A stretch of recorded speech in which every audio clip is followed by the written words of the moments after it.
दोस्तों, भारतीय वायुसेना के विमानों के प्रोडक्शन में भारत कई तरह के अलग अलग इंजनों का इस्तेमाल अलग अलग विमानों में कर रहा है, जिससे उनकी क्षमताओं को हैंडल किया जा सके। किसी भी विमान की सारी तकनीकियों को ताकत इंजन से ही मिलती है। इस लिहाज से अलग अलग तरह के विमान के लिए अलग अलग तरह के इंजनों की डील की गई है।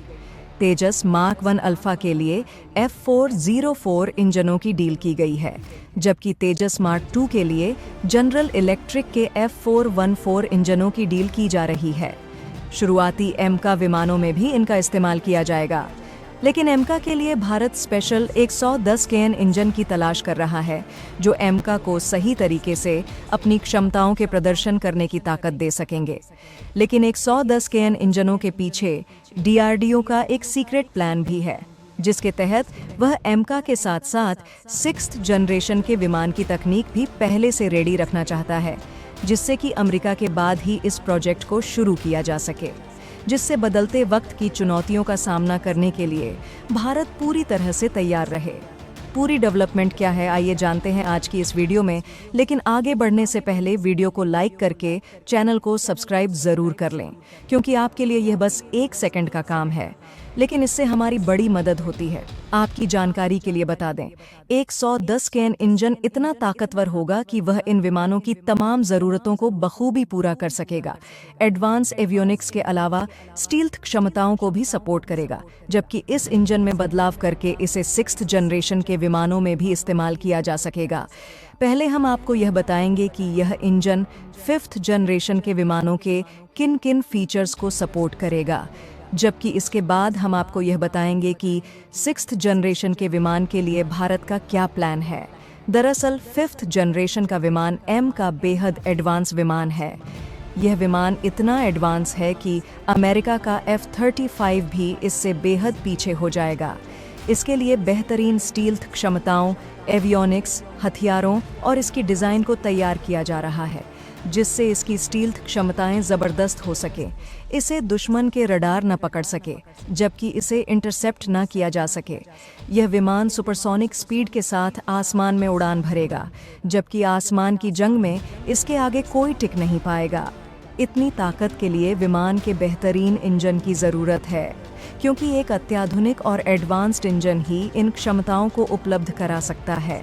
स्टील्थ क्षमता विमान के डिज़ाइन और इंजनों पर निर्भर करती है, जो ऐसे फ्यूल का इस्तेमाल करते हैं जिससे निकलने वाले धुएं को रडार पकड़ नहीं पाते हैं।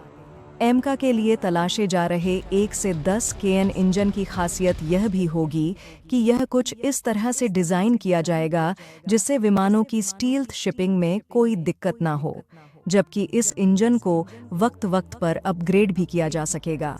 विमानों में वक्त के साथ कई बदलाव किए जाते हैं, जैसे कि भारत ने अपने सुखोई विमानों में तमाम तरह के हथियारों को इनबिल्ट किया और इसे अपग्रेड भी किया जा रहा है।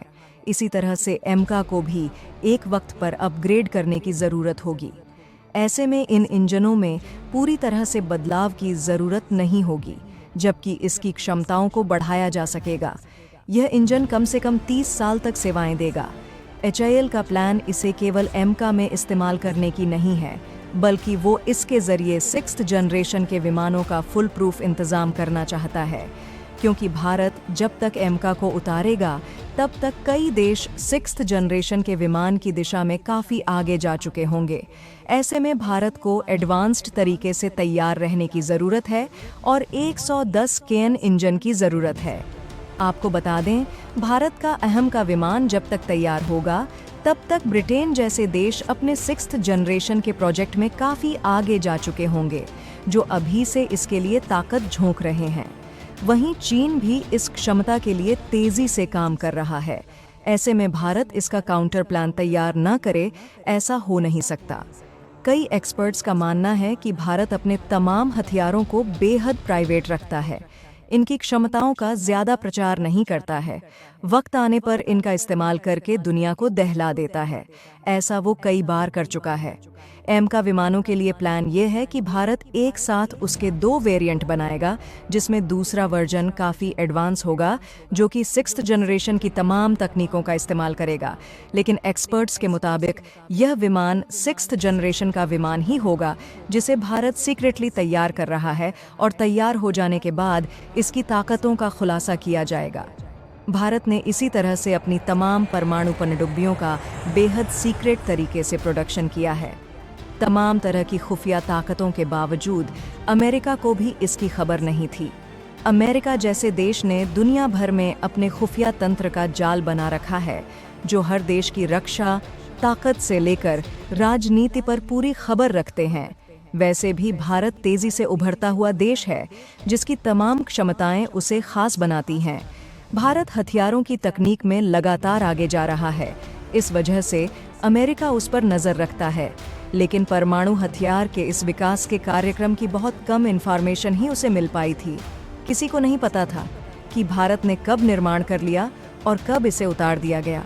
यहाँ तक कि 4th क्लास की सबमरीन की लॉन्चिंग के बाद भारत ने इसके बारे में दुनिया को बताया, लेकिन इस पर कोई शोर शराबा नहीं किया गया। भारत इसी तरह से अपने विमान के प्रोग्राम को आगे बढ़ा रहा है। इंजनों से लेकर वो तमाम तकनीकियों के लिए जद्दोजहद कर रहा है। लेकिन एक दिन भारत को इस मामले में ऐतिहासिक कामयाबी मिलेगी। भारत सबसे पहले सबसे आधुनिक विमान बनाकर दुनिया को कंट्रोल करेगा।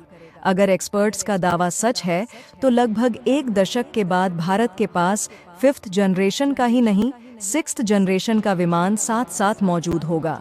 इतने अत्याधुनिक बेड़ों के साथ जब भारतीय वायुसेना आकाश में उतरेगी, तो दुश्मन को भागने की जगह नहीं मिलेगी। इसीलिए फ्रांस और जर्मनी ने भारत की मांगों पर तत्काल काम करते हुए ऑफर्स की बौछार कर दी है। ये देश न केवल भारत को 110 kN के पावर से ज़्यादा का इंजन देने का वादा कर रहे हैं, बल्कि उसके साथ ही 5th और 6th जनरेशन तक के योद्धा को भी ऑफर कर रहे हैं, जिसमें फ्रांस का super Rafale 5th generation plus योद्धा विमान के रूप में शामिल है। तो वहीं दूसरी ओर ब्रिटेन, इटली और जापान के द्वारा संयुक्त रूप से बनाया जा रहा 6th जनरेशन का टेम्पेस्ट भारत को ऑफर किया जा रहा है।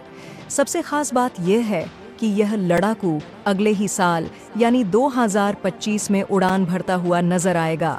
अगर 110 kN इंजनों की बात की जाए, तो फ्रांस इसका ऑफर दे रहा है, जबकि अगर रूस चाहे तो वो भी अपने इंजन में बदलाव करके उसे भारत के अहम का विमानों के काबिल बना सकता है। फ्रांस भारत के साथ भारत में ही इन इंजनों को बनाने के लिए तैयार है, जिसमें वो अपनी तकनीक भी भारत को ट्रांसफ़र करेगा, जबकि इसके लिए पूरा इकोसिस्टम भी विकसित करेगा और इन इंजनों का राइट भी भारत को देगा। फ्रांस पहले ही भारत में अपना निवेश बढ़ा रहा है। वो नोएडा में राफेल के लिए MRO फैसिलिटी विकसित कर रहा है, जो भारत फ्रांस के रिश्तों को मजबूती देता है। अगर फ्रांस का अत्याधुनिक इंजन भारत को मिलता है, तो इससे भारत के एरोस्पेस को ज़बरदस्त ताकत मिलेगी। भारत के 5th जनरेशन से लेकर 6th जनरेशन तक के विमानों के लिए दिक्कतें खत्म हो जाएंगी।